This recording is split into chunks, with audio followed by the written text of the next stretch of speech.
Passons maintenant au détail des calculs dans une facture. Donc déjà, il y a deux parties dans ce détail de calcul. Il va y avoir la remise ainsi que la taxe. Nous allons commencer par la remise.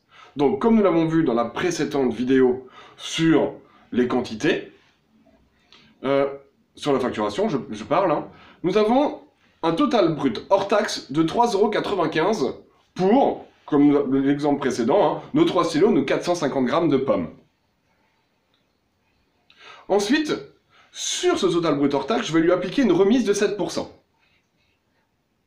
Et j'obtiens donc un total net hors taxe. La différence entre le brut et le net est donc le fait qu'il y a eu une remise.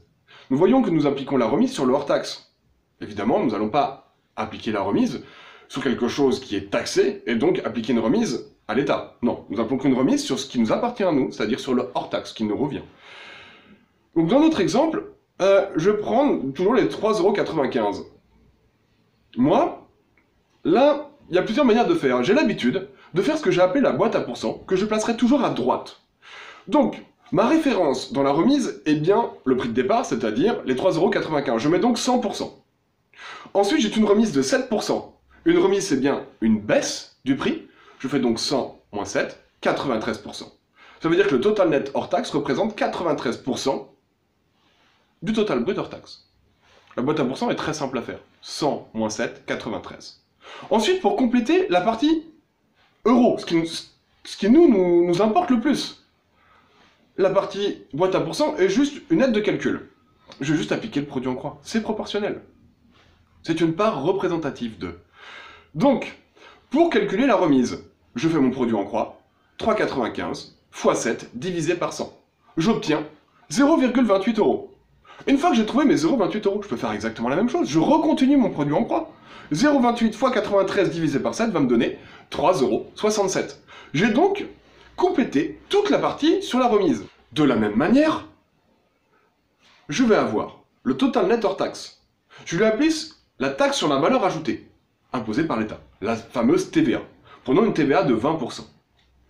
J'obtiens donc à la fin un prix qui n'est plus hors taxe, mais avec les taxes. Nous allons dire un total net, toutes taxes comprises.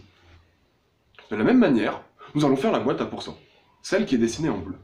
Le prix de référence dans la taxe est bien le total net hors taxe. C'est le prix de départ, sur lequel j'applique la taxe. Donc je lui mets 100%. C'est mon prix de référence. Ensuite, j'ai une TVA de 20%.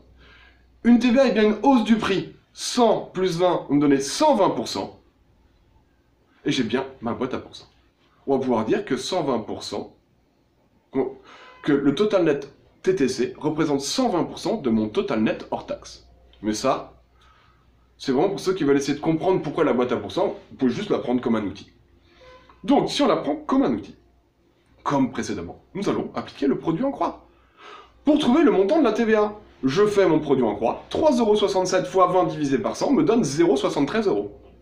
Et pour obtenir le total net TTC, de la même manière, je vais faire un produit en croix. 0,73 x 120 divisé par 20 me donne 4,40 €.